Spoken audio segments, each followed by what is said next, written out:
2, 1. Welcome to Made for More Living. One small step for man. With Johnny Jennings. Kick the tires and light the fires, Big Daddy. The fastest and most exciting hour of news, events, and real estate in Northern California. And this is a fact that was proved. Powered by eXp Realty. Online at madeformoreliving.com. Does everybody know what time it is? Get ready. Here we go. Hey, Johnny, with the rising costs of energy from PG&E, how have you seen this impact buyers' decisions when it comes to choosing a home in Northern California that's specifically in PG&E territory? Yeah, so it's hard to describe to somebody who hasn't been living in PG&E territory if they've never dealt with, so I live in PG&E territory right now in an urban area, so this isn't rural, and I was sitting outside smoking a cigar, working, my laptop was plugged in, and all of a sudden, it's a beautiful day. There's no storms. There's no wind. There's no reason for the power to go out. And then all of a sudden, my laptop stops charging, and the whole house is dead. Like, everything is out. I'm like, what in the world? And I hop on my phone, and there's an outage. There's your text message from PG&E going, hey, we see you've been impacted by an outage. Well, I got it about 30 minutes later, but I was like Googling on PG&E. But yeah, so for people who haven't experienced that, they're like, man, that doesn't sound real. That sounds more like third world. That doesn't sound like the America I grew up in. It sounds like fake news. But then when you move there and you're like, oh my gosh, this is totally real. Or if there's a storm, I have another buddy who lives in it's not super rural, but it's not like suburbia. And he was without power for 4 or 5 days. Yes. And he just, thank goodness he had a backup system. But if he hadn't had that, many of his neighbors, their food went bad. They were staying in hotels. They were visiting friends and family in the area because Roseville Electric was cranking away. SMUD was okay, but he wasn't. So. Yeah, I think in PG&E territory, I also live in PG&E territory, and if you're not losing power 10, 15 times in a year for various lengths of time, we just had another outage the other day, thankfully this time because they were pre-planned, they were replacing a pole, but it just seems very, archaic and old, and that's part of the grid problem that PG&E has. Yeah. That's part of the reason that they're spending so much money, but... So are you seeing homeowners ask more about solar options? I mean, like energy costs are now more of a significant factor in home ownership expense than they've ever been, rivaling property taxes and home insurance and stuff like that. So definitely homeowners are asking about it if they're aware of the issue. If they're not, it's, in my opinion, it's a realtor's obligation to inform their client. Hey, just so you're aware, if you can see Roseville, you could toss your electrical extension cord and you could plug into your neighbor's house, but just because you're close doesn't mean your utilities are going to be the same. So you need to be aware of the difference because it is a stark difference. One example would be we had a friend who was shopping and they were looking in the Roseville area, Roseville Granite Bay, and they ended up buying in Roseville. Their utility bill ended up being $300 a month. Model match home. A couple streets over in PG&E territory, $1,200 a month. That's a $900 a month swing right now. It's not. And is that going to get better or worse with time? Yeah, it's been getting worse, and so it's definitely something buyers are aware of, and sellers need to be aware of it too. That hey, whether or not you have solar, that's going to impact the desirability of your home. So would it be fair to say that $900 difference is massive? Yeah. Would it be fair to say that if a buyer of a home in PG&E territory also lives in PG&E territory, that they're probably very aware of the issue? Saying it differently, somebody coming from Roseville Electric, selling a house in Roseville, buying a house in PG&E territory, they may not assign as much value to solar as somebody that has lived in PG&E territory, paid those $1,200 bills, and now is looking for some form of mitigation in the new home. Absolutely. If they're living in PG&E territory, they're probably shopping houses with solar. Or they're wanting a discount on the house that does not have solar because they know what's going to happen. They've been living it. And what we're seeing too is solar's become way more prevalent than even in the last 3 to 4 years. Very builders are now obviously required to install solar, but to move their properties, they're providing paid for like owned solar systems as incentives to people purchasing homes. And so if you are, and that's your competition. Like there are a lot of people who are reselling homes, but are now competing with the builders who are selling these paid for solar systems. Yeah. So now you can buy your house, new construction, new solar, owned, and now effectively a substantially reduced, if not completely mitigated utility bill. Yep. And in this time right now, especially in an inflationary time that we're seeing where costs of goods and services and everyone's feeling the pinch. Yeah. Property taxes, high.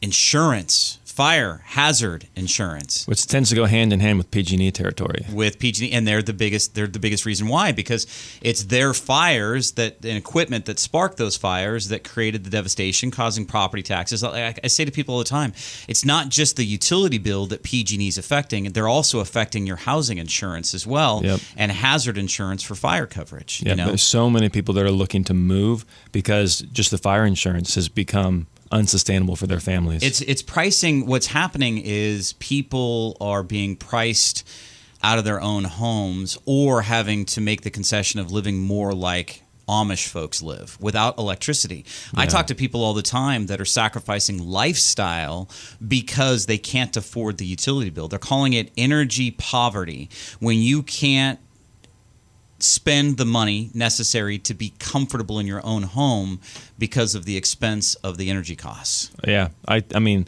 I grew up like that, right? Like I remember mom and dad saying, hey, turn the AC off. You can only run during peak hours. And that was, 20, 25 years ago. I can't imagine you moving into an area thinking, hey, this is what, because a lot of people buy based off the monthly. Like, what's my monthly budget? And they buy and they want a fixed mortgage because then their monthly budget, that portion of it is fixed. But now there's been two main variables that have changed: one, utilities, and two, homeowners insurance. And so that has just impacted people's budgets significantly. And so now they had it down to where they could live comfortably, not live in energy poverty, but now they're being forced to pull that lever in order to make ends meet. Yeah, it's really unfortunate. Do you believe, Johnny, that homes with solar energy and battery systems are becoming more desirable in the current market? Specifically, homes with solar and batteries. How are people viewing solar only versus solar with batteries? Yeah, so it's definitely solar, and we're starting to see a trend towards batteries. It depends on where you're living. If you're living in more of an urban area, then batteries can get you by. But if you're living in the foothills, then people are, in my opinion, it's not an option. You need a generator. Even if it's something you pick up at Harbor Freight, or if you get a Generac system installed, you need a generator.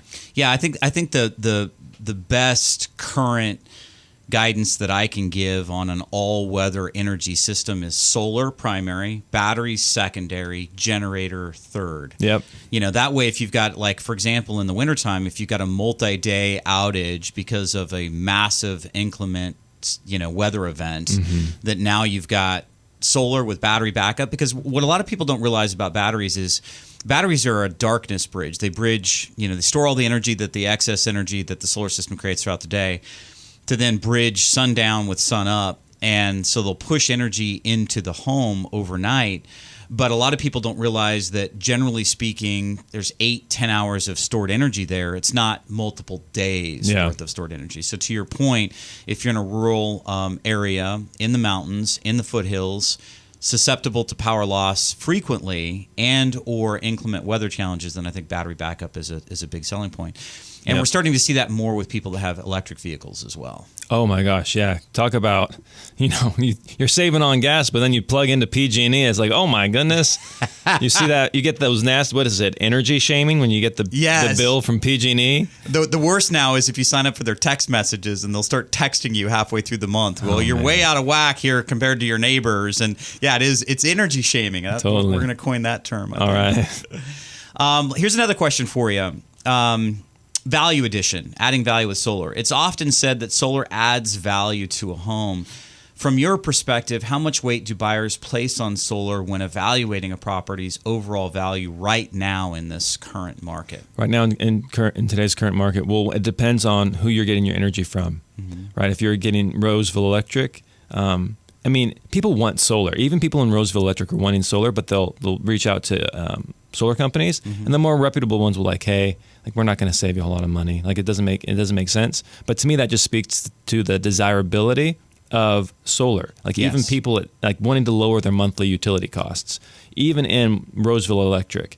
And so when you're trying to assign a value to it, the easiest way that I communicate to clients, like, hey, is this a good fit, or is the solar going to benefit you? Well, think about your monthly budget.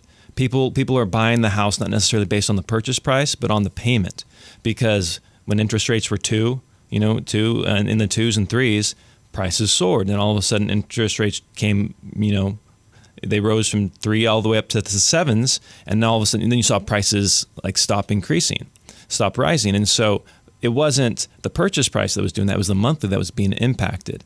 And so if you are determining, hey, how much value is my solar system going to add to my home, how much is that impacting that person's monthly budget? Are you saving them $100, $300, $900? Well, now that's something tangible that person can hold on to and understand. And that's right now. Yes, the system, and you understand this better than I do, but the system will degrade over time, but also energy costs are going up over time. Yes. 100%. And so does that help? Yeah, no, I get what you're saying, and it does definitely help. I do think it does matter. So prioritization-wise, for the benefit of our audience, okay, let's think of it this way. If PG&E is $100, okay, in cost, let's say it's $100.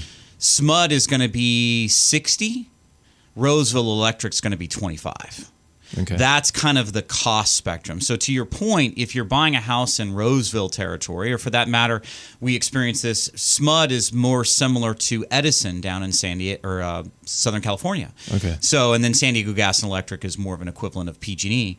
So I do think it does matter what area somebody's looking at and what their personal experience has been with the utility that they pay now as to the value that they may or may not assign. Yep. And additionally, somebody that's already benefited or had the exposure to solar, I think is much more willing to want or desire a solar home Absolutely. themselves.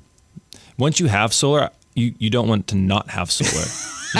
Who wants to be 100% fully exposed, like that terrible dream you had, when you were younger as a 7-year-old kid showing up to school without any clothes on? Who wants to be fully exposed to PG&E? Oh my gosh, no. Yeah, you want to wear those clothes. I want clothes. You want to have the benefit of solar for sure. There's no question. So here's a question that I would ask. How do you assign some measure of potential value? I think everyone in our industry agrees solar adds value to a home, but everyone disagrees on how much. What are your thoughts on that? So it's a fluid thing, because again, we're talking about different areas. So PG&E, Roseville, SMUD, depending on where you're living in the state, that's going to assign a different value. And then what the future holds also depends on what those companies do. But what I compare solar to, like my wife, she's a real estate broker as well. We were just talking about this. And a lot of flippers, when they're flipping a home, if there is no central heating and air, like say it's an older home, they're without a doubt, I don't know any flipper that will not, that skips installing central heating and air. Solar is becoming the new central heating and air, like the new AC system. Once you have AC in your house or in your car, you don't want to have a car that doesn't have AC or a home that doesn't have AC. Once you have solar, you don't want to not have solar, and that trend is rising exponentially. And so as far as it impacting value and desirability down the road, to me, it's just you're seeing this hockey stick effect of houses with solar are being left in the dust, and houses with solar there's a massive interest in those homes. Yeah, I do think I do think where somebody lives and their prior experience does play a role in that. And then in the next segment, I want to talk about some statistics that we've seen from both Zillow and some other research I've done on Home Value Edition. We'll look at that. You're smiling about the Zillow one. We'll dissect that one. I don't like that one a lot, but I do think that as time goes on, this is only going to be further reinforced with buyer decisions. I think the solar equation is becoming more and more commonplace with more and more transactions just because of the proliferation of it. Correct. Partly due because of 2019's building code change, but also partly due because of just the rapid rise of energy costs. Yeah, I mean, we just had a friend work with you, and their house was built prior to 2019, but they wanted solar. And so you have all these new houses being built, thousands of new homes being built with solar, and then you have thousands of pre-existing homes that are adding solar. It's just a matter of time before nearly everybody has it. Yeah, no, 100% agree with that. Awesome. This has been illuminating. So, Mike, listen to this. One of our listeners, Sabrina, she wanted to sell her home, but she didn't want to go through all the processes of open houses and dealing with different offers and negotiations. Oh, yeah. She just wanted a cash offer, bam, and be done with it. So, who did she call? Of course, Johnny Jennings with the Tom Daves team and Made for More Realty. They brought her a dream offer. She accepted it, was even able to stay in her home after closing so she could make a smooth move to her next house, which Johnny Jennings helped her buy. Expect more, get more with Johnny Jennings and the Tom Daves team at Made for More Realty. Just Google Made for More Realty today and get more for your home. License number 581837. This is Made for More Living with Johnny Jennings, powered by eXp Realty. Online at madeformoreliving.com. All right, Johnny, just piggybacking on that value increase, I want to share some information that I've shared with others. So, read a lot of information on how much value solar might add to a property. Zillow states on their research, understanding that I'm speaking to a realtor, and most realtors I've spoken to don't put a lot of stock in what Zillow thinks. Well, it's an algorithm. Yeah, there you go. But they say 4% value increase, and I've always hated that number because I'll give you the context relative to our already existing conversation. If I take a $2 million house in SMUD territory that's got a $250 utility bill, solar added to that house is not going to increase its value 4%.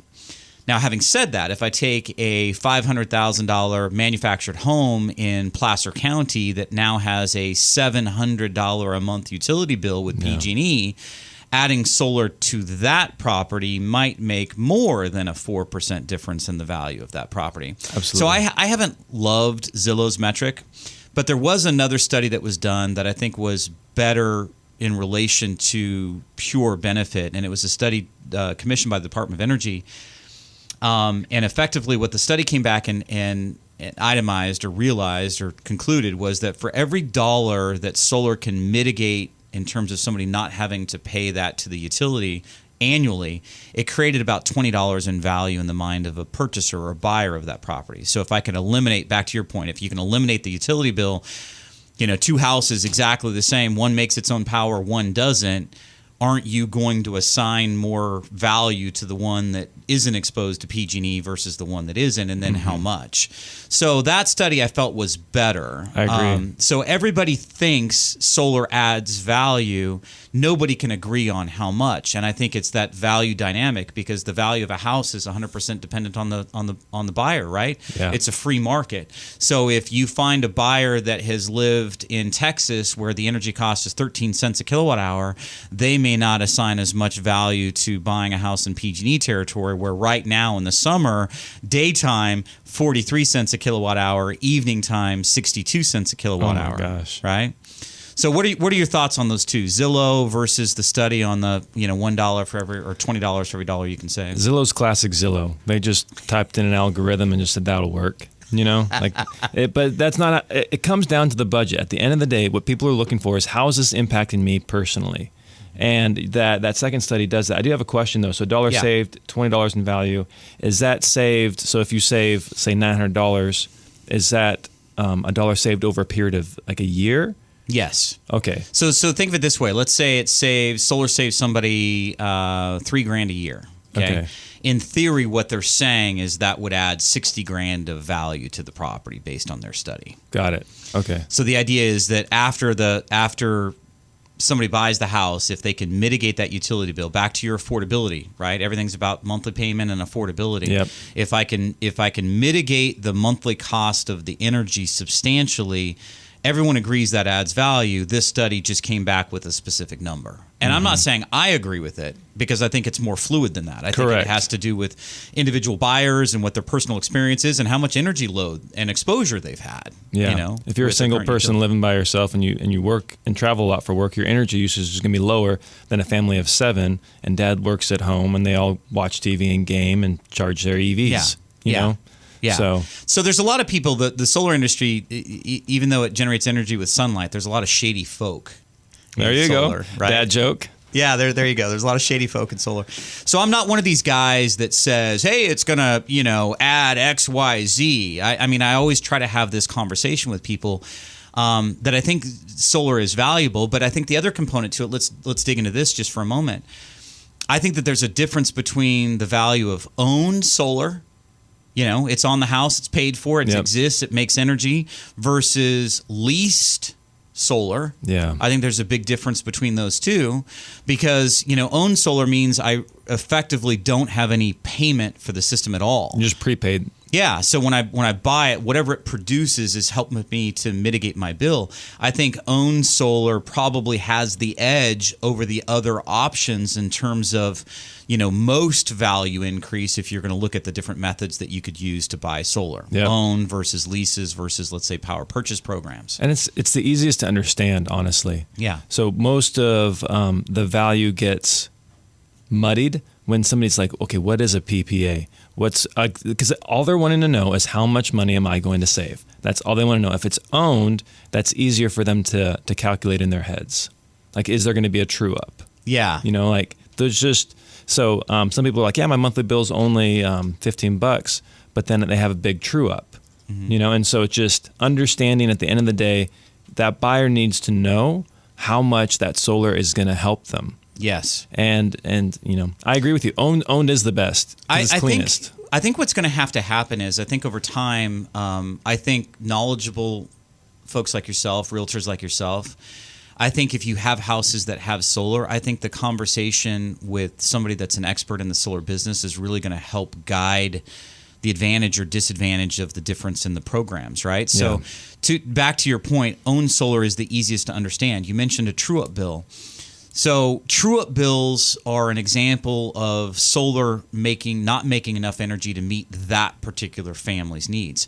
So along with this discussion is that this idea that solar is not a one-size-fits-all solution for every house. Yep. Stated differently, I can take a house built by the same builder in the same neighborhood on the same side of the street with the same exact roof orientation, equal houses for all intensive purposes, put 2 different families in them, and one house could be using twice as much energy as the other house is using. My house would be the one using twice as much. My house would also be the one using twice as much energy as well. I love it. I love the AC. Yeah, I love the AC. I got an electric car. Those kind of things happen. But point being is that when somebody buys a new house, the biggest occurrence, so the lay person out there generally thinks if they get a negative balance true-up bill, if they end up owing the utility some big chunk of money at the end of the year because the solar didn't produce as much, they assign it as a solar problem, that the solar didn't do what it was supposed to do. And I like to tell people that's incorrect most of the time. I mean, it could be an issue, but I don't know what size shoe you wear, but let's say it's a size 11. You can't take your size 11 foot and put it into a size 7 shoe. Nor can I take somebody using 16,000 kilowatt hours of energy and make that fit into somebody else's bought solar system 5 years ago that only produces 10,000 kilowatt hours of energy, right? So the true up is an example of the system being undersized. It's not making enough energy. So that then speaks to, even though a house has solar, it doesn't mean it's going to meet the needs of the new existing buyer that's looking at it. Would it be a good way to maybe just say, hey, this is the amount of production you can expect from the system.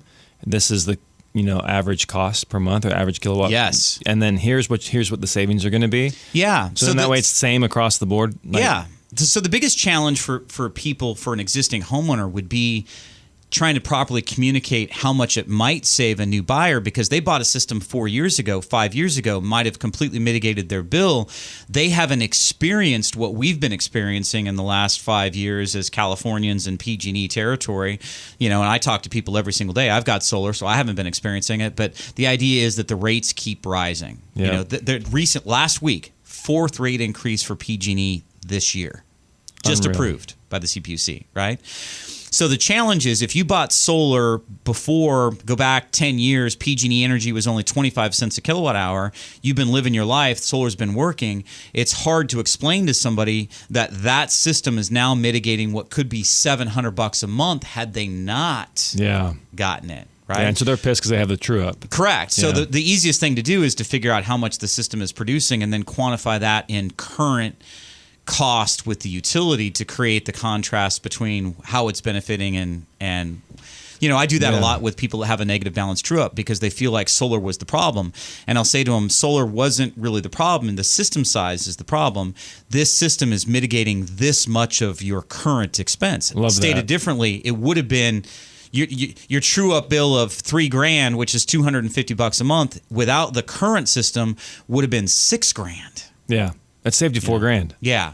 So those kind of conversations I think are going to be meaningful in the conversation with a potential buyer, as the agent representing the buyer or as an agent representing a seller to understand the existing system on the house. So for somebody who's listening, trying to figure out, okay, how can I figure that math out? How do they do it? Is it based off of when they go through their paperwork and they're looking at what the system's supposed to produce? Yeah. How would they back of a napkin do that math? Yeah, and it would have to be that. It would have to be back of the napkin math. But effectively do this. Take whatever that system is producing, and because PG&E, we're sticking to PG&E because they're the biggest offender, right? Yeah.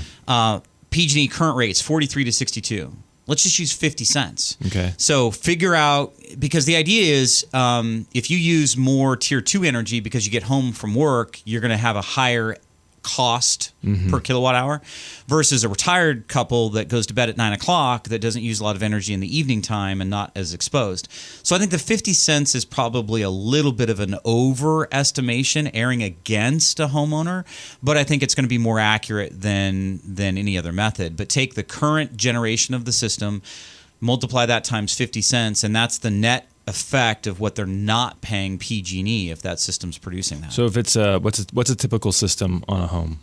Size-wise, Yeah. well, the average homeowner uses about 11,600 kilowatt hours of energy a year. And the only specificity I can give to you of that is that's the total amount of consumed energy in California divided by the number of houses. I don't know what that means in terms of size of house, age, 3-bedroom, 2-bedroom. I don't know any of that. But 11.6, so let's just call it 12,000 kilowatt hours, average home in California. And then what size systems do you see installed a lot?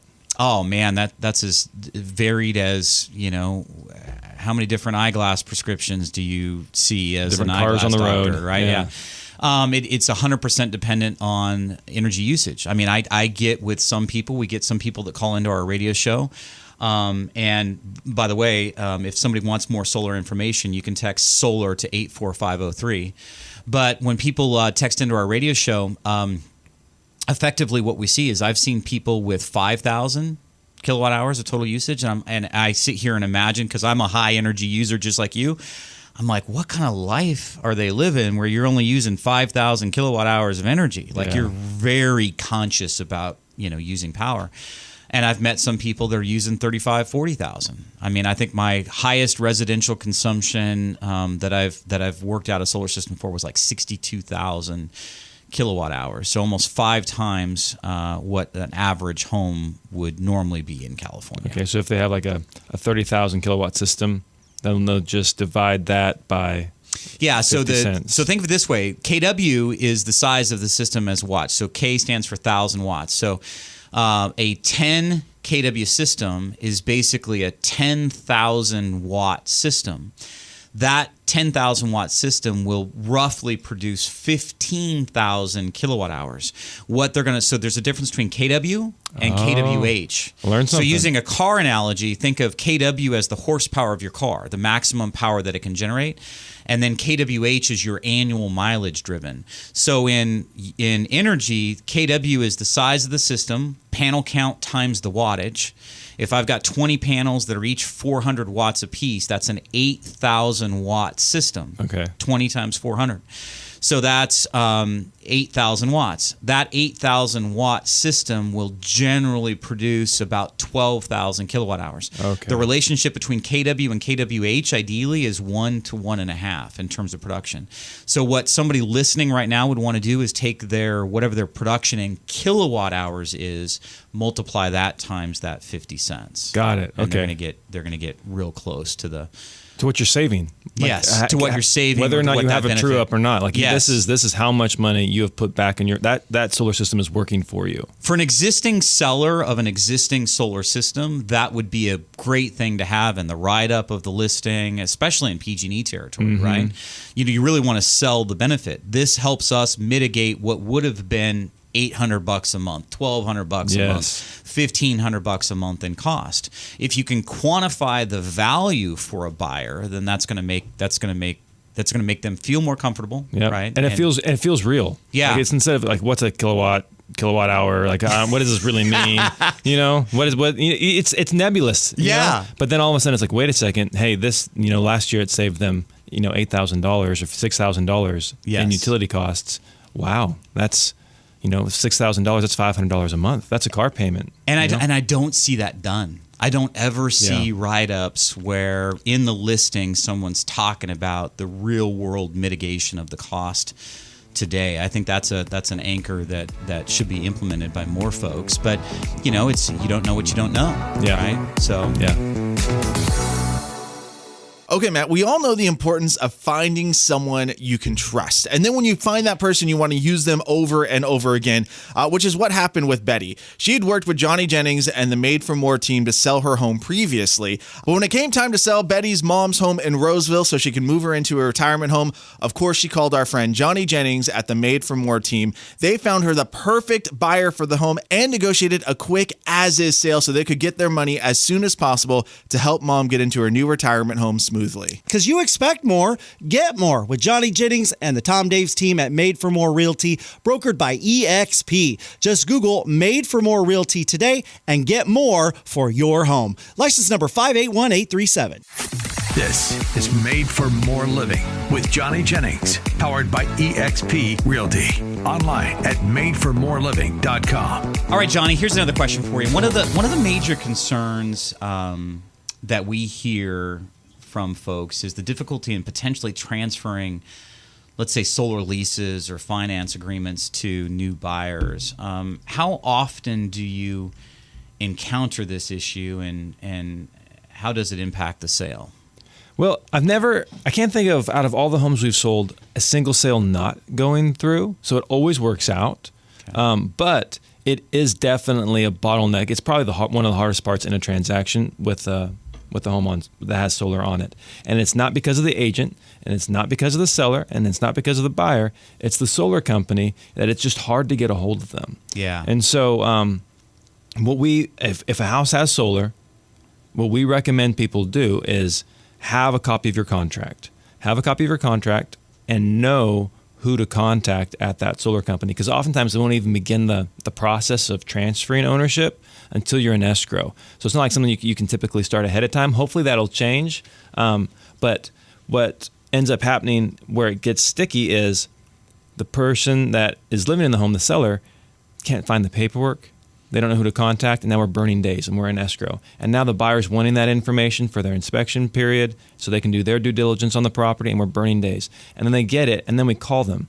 And then they say, well, hey, we'll get back to you. And then it takes 3, 9, sometimes days or longer to hear back from the solar company. And so when you're trying to do something with speed and urgency in a real estate transaction, like the typical transaction we're seeing right now is about 20, 21 days.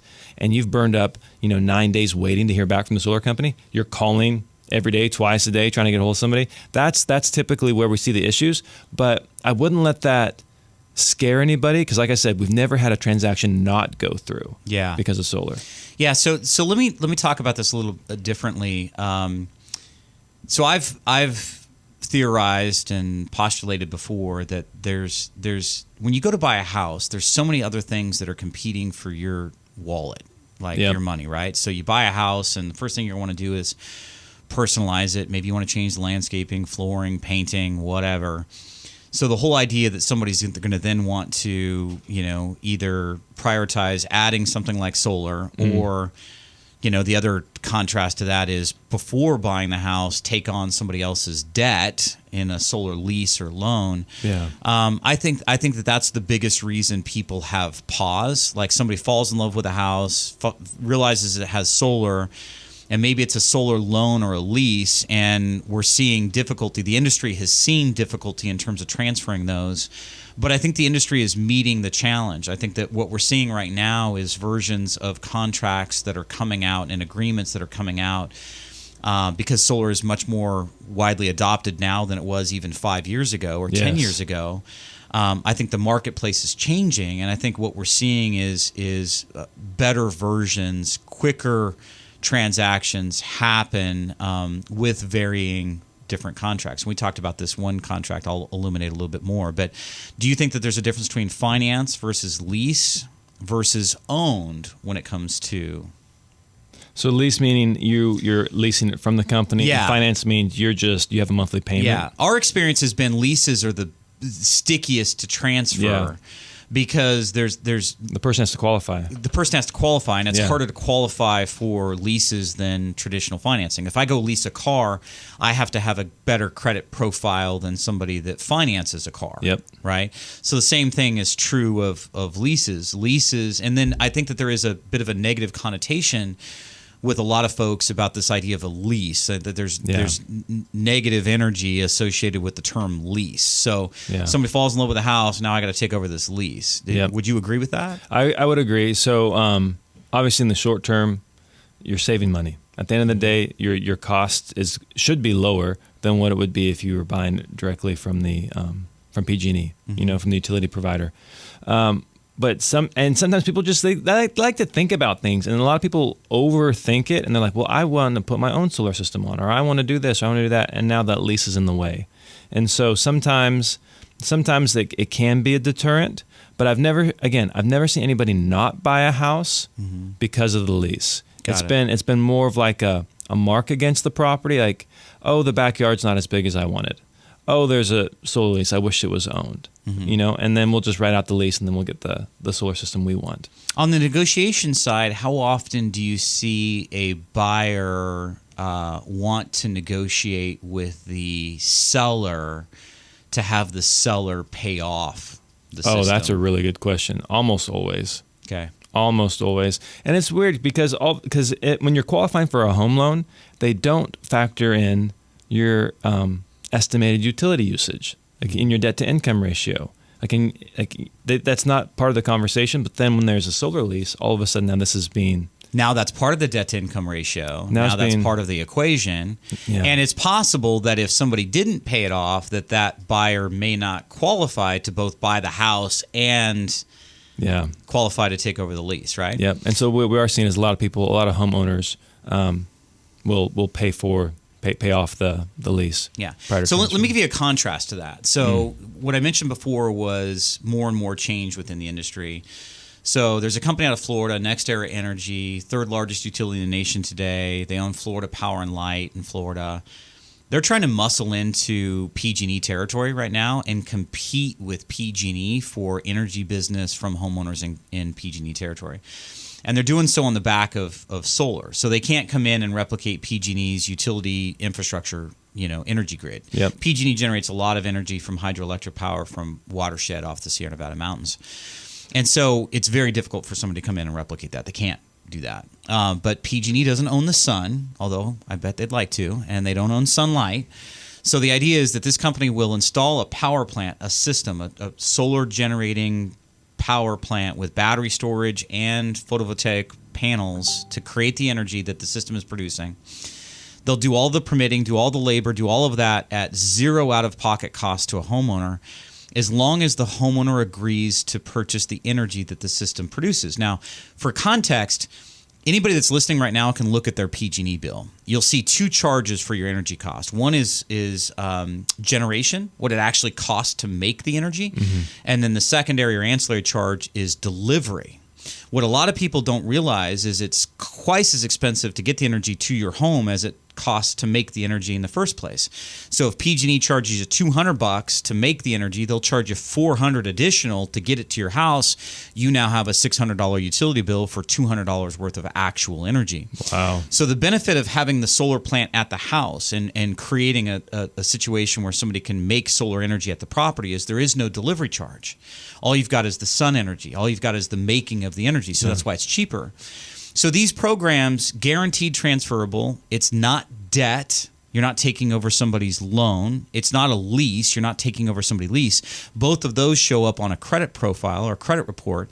This is a power purchase program. It's the closest thing to having an alternative to PG&E where you can source your energy from the sun and deal with a different utility company as the primary source of your purchasing, and then PG&E becomes the ancillary or secondary source. Do you see that being maybe an answer to some of the challenge of transferability, because it's not a loan, it's not a lease, and it's guaranteed transferable to a new home buyer? Almost the same process of them signing up with PG&E for new energy with their system. Yeah, so you're getting base.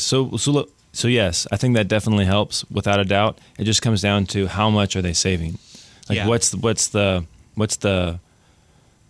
cost to buy that electricity from the Florida company versus from PG&E? So let me give you the contrast. So 43 cents currently daytime rate for energy cost in California, PG&E. So anytime you use PG&E energy up until 3 p.m., 43 cents. From 3 p.m. till 9 p.m., 62 cents in PG&E territory. So 43 to 62. This next era program, generally, the more energy you buy, if you're a heavy energy user like you and I are, you'll get a cheaper rate. It's kind of like Costco. The more you buy, you get bulk pricing. But we're seeing somewhere between, I would say, low side, 18, 19 cents to mid-20s, 26, 27 on the high side. So imagine being able to get a majority of your energy at literally half the cost, if not more, than the same with PG&E. Plus the kicker, they cap the growth of it. They cap how much it can go up every year. Currently, PG&E doesn't have a cap on rates, and they don't have a cap on growth, right? Yeah. How many times they can increase the rates.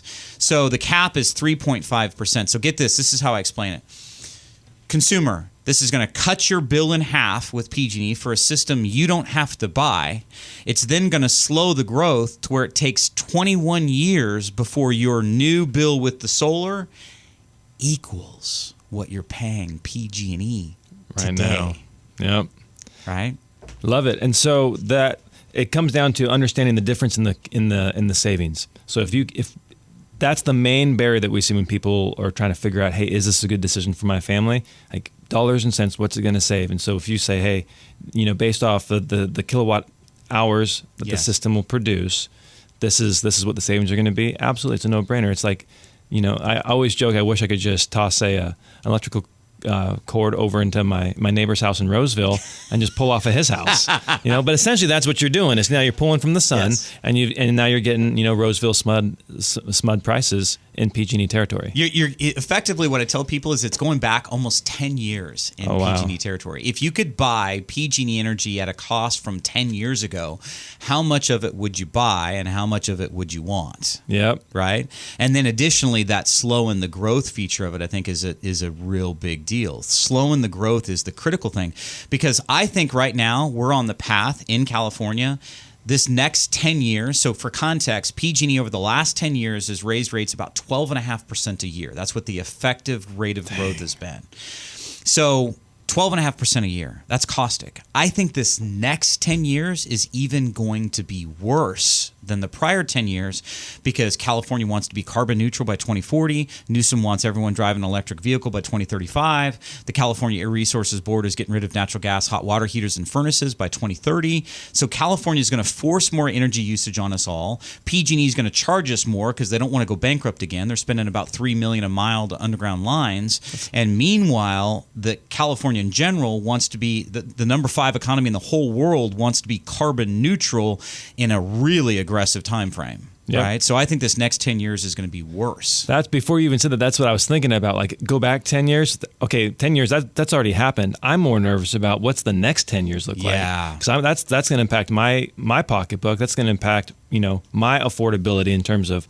what vacations are we doing, where are we going, and what the value of the home is. Yeah. Because if now all of a sudden that discrepancy is just growing between Roseville Electric and PG&E, like, your house is going to be negatively impacted if you don't have some type of a solar system on it. Think of it this way. I agree. If what we fear comes, houses without solar, I think whatever version of it is that they have, houses without solar are going to be at a big disadvantage compared to houses with solar, because who's going to want to be fully exposed to $1,200, $1,500, whatever the amount is at that juncture. Yeah, and it's just heartbreaking when I go into some of these houses. There are people on a fixed income. Like, there's no they can't go and work overtime. They spent their life. They budgeted responsibly, and now this curveball has been tossed to them, either through homeowners insurance and or utility costs. Yeah, and it's really heartbreaking to see that situation. But here's the thing: is that people are like, sometimes, and I get myself wrapped up in this too. Like, let's not go down to doom and gloom. Let's not worry about what might happen. Let's just live on like what's the situation we're in today. And today, forget what might happen. Today, if you install a solar system, you're money ahead. Yeah. Today, your home is more desirable. Yes. Today, your home stands out from a house that doesn't have solar. And so, if you're trying to figure out and project in the future, and you're just feeling uncomfortable with that, like, just know that today you can save money. Yeah, 100%. Yeah. Thank you so much, Johnny. I really appreciate your time today. This was a very enlightening conversation. Yeah, I loved it. Appreciate your wisdom and knowledge that you shared with the audience. So thank you very much for your participation today. It was valuable. Thank you. Thanks for having me. So you want to sell your house, you've built up equity, but you don't want to go through all the hassles of open houses. You don't want to do all of those repairs on the floor, get rid of all that junk in the backyard and the garage. Here's what you do. Get a guaranteed offer today for your home in as-is condition. It's fast, it's simple, it's private, it's safe. And again, your home in as-is condition, a guaranteed offer today. Just reach out to Johnny Jennings and the Made for More team. You can just Google Made for More Realty today and get more for your home. You expect more? Get more with Johnny Jennings. License number 581837. This is Made for More Living with Johnny Jennings, powered by eXp Realty. Online at madeformoreliving.com. Hey, Johnny, so I have a question. I had a friend of mine, and sadly, her dad died. And she was at the memorial, she was at the funeral, when she was approached by a realtor. And the realtor handed her his card and said, hey, before your dad died, I was talking to him about selling his home, and I just kind of wanted to let you know I'm available. And she was appalled. She could not believe at her dad's funeral she was approached by a realtor. She didn't know if the guy had really talked to her dad or even if the guy knew her dad. That's crazy. She just couldn't believe it. Does that happen? I've never heard of that happening. But have you ever done that? I have never done that. I am thinking, though, hey, that might be a fun thing to do at weddings. Go around and go, really? hey, bride and groom, I'll offer you a free home inspection if you buy with me. What do you think about that, though? That's just insane. That's not cool to do. Not cool. What I'm hearing in that situation is somebody who, giving them the benefit of the doubt, has no situational awareness. Like, they're just maybe on the spectrum a little bit, and they're just, hey, I need to be prospecting. Maybe they just wanted to help the family out, Maybe they wanted to help them It can out. be a stressful situation. The family's overwhelmed about the property and all the stuff that they have to do for dad. And this realtor just comes along and I'm here to help. Here's my business card. But what I'm really hearing, so that I'm trying to be like nice about the situation, but what my gut read on this is that person is a struggling real estate agent who needs a deal. And so they've gotten to the point of desperation where they're crashing a funeral to try and pick up business.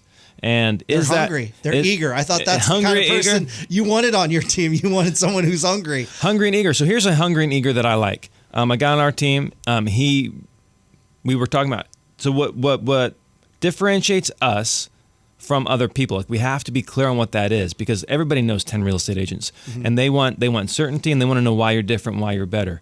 So we were having this conversation at our daily meeting. So we meet every single day to sharpen our skills. And what he was saying was, we were talking about how are we going to provide value? How are we going to provide more to our clients, right? We're made for more. How are we going to provide more?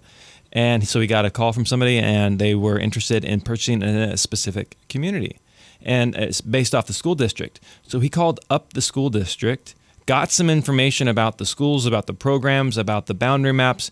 That same day, got it to that buyer. And they were blown away. One, that he did it in the first place, and two, at the speed at which he operated. To me, that's hungry. Hungry is not showing up at a funeral and going, "Hey, want to sell your dead dad's house?" Like that's totally different. Yeah, that's kind of crossing the line, don't you? Absolutely think? crossing the line. But you're okay if someone did it at a wedding. I think that'd be funny.